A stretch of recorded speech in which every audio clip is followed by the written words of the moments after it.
So here's my story. Sadly, it's very familiar. I ate healthy. I exercised daily. I had no risk factors of breast cancer. I had my yearly mammogram. I did my breast exam. I had 11 normal mammograms. When I turned 51, I had my 12th mammogram. It was in 2003. It was normal. So if you can guess my age now. I have a great plastic surgeon, sadly, only from the neck down. I have to work on the neck up, but I'm going to try to do that. So I had my 2003 normal mammogram. Dear Ms. Cappello, we are pleased to inform you the results of your mammogram are normal. Beautiful. What do you do at 51? The next step is you have your colonoscopy. And prior to that, I had my yearly gynecological exam. Again, never missed an appointment. Followed all the rules from the American Cancer Society, other organizations about keeping breast healthy. 6 weeks after my 12th normal mammogram, I had my annual gynecological exam. My gynecologist felt this thickening in my breast and said, I know you just had a normal mammogram, Nancy. Because I feel something, we're going to send you back for another one. She did send me back. My mammogram was normal. Because it was palpable, this ridge, the standard of practice is you go for an ultrasound. The ultrasound, I knew I was in trouble when I was laying down and getting the ultrasound, and all of a sudden from one technician or technologist came 6 people hovering over me. One very good looking doctor who I actually thought was really pretty good. And I knew this is not good. The cancer was illuminated on the ultrasound. Remember this, yet not seen on the mammogram. Fast forward, stage 3C breast cancer, there's 4 stages. I was on stage 3, which means my cancer was 2.5 centimeters. It was the size of a quarter. It had metastasized, which has traveled to 13 lymph nodes. What happened? I couldn't believe it. The first thing I did, I went to the American Cancer Society stage of diagnosis, and I want to know what the heck does stage 3C mean? And when I ever saw that stage 3C means that less than 49% of women survive 5 years. Are you kidding me? I never missed an appointment. So I went back to my team of doctors. When you're a breast cancer patient, now you're on a team, and I said to each of them separately, what happened? And each of them said to me, you talk about being stunned, Joan, in a nonchalant manner. Oh, Nancy, you have dense breast tissue. I wrote it down. I'm an educator. I mean, I didn't start my career saying I'm going to speak about my breasts to strangers all over the world. I was an educator. I had my pad and my pen, and I wrote, dense tissue, what's that? And each of them proceeded to tell me, as the density of the breast increases, think about this, and I'm sure Dr. Smith will probably have some pictures. There's four categories of density, from fatty to extremely dense. I had extremely dense tissue. It was reported in my report that I never got for 12 years. And so now I said to my docs, isn't this breast backwards? You're telling me now, after my advanced cancer diagnosis, that I have this dense tissue which could harm me and could still harm me? I'm not out of the woods yet. My type of cancer can recur 10, 15, 20 years out. Every day is a blessing, believe me. But I certainly am at risk of dying prematurely from this disease, and I am not happy about that. And so what do?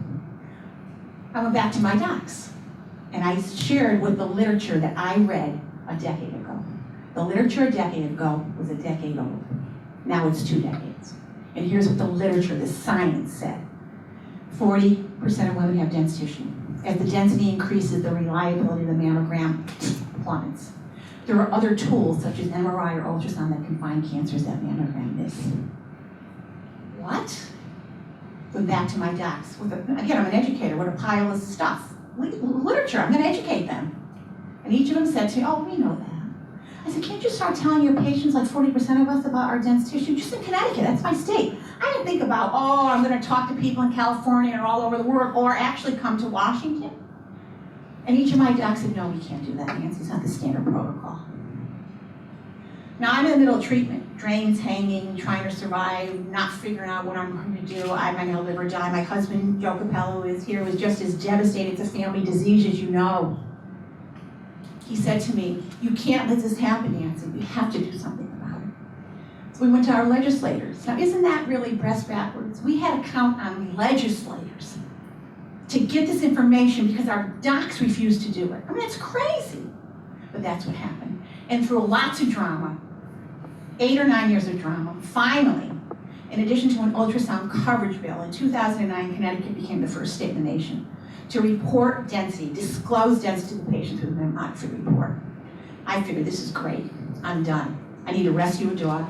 I need to learn Italian. I need to take golf lessons. I do not need to be talking about my breast to strangers. Really, surprisingly, again, no shortage of women like us, Joan. Women started finding me through our website and started Googling. You know, I always say I'm like a Match.com for breasts. And they said, Nancy, your story's my story. Can I do something in my state? And that's where we ended up here. Congresswoman Rosa DeLauro from Connecticut called me up a year after the Connecticut law, and she said, Nancy, I live in Connecticut. I just was told I have dense tissue, and I needed an ultrasound. Shouldn't women across this nation know this? Let's do something about that. And through Congresswoman Rosa DeLauro, Eric Anthony, and again, now we have a Senate companion bill. This is what has happened. And we've been working on this since my diagnosis in 2004. But I am thrilled that we have finally gotten to this place. We have to do better. Every 13 minutes, a woman dies in this country of breast cancer. So think about this today. Tomorrow afternoon, when you're having your maybe lunch or little coffee break at 11 o'clock, we've already lost 96 women to breast cancer. We have to do better. And it's not only about increasing the number of early detection, which it really is great. We have to reduce the advanced stage cancer. And we believe our work, when you have breast density, it is the #1 predictor of the failure of mammogram to find cancer. So what that means is, it has to get big enough to be felt. When it's felt, by early detection, see you later. You end up becoming a statistic. So we know, and we know this through research, through the randomized controlled trials, and Dr. Smith, you were an author on many of those studies, that when you reduce advanced disease, you improve or decrease mortality. That's what this bill is about. It's giving women the power to talk to their docs about this critical piece of information of their breast health.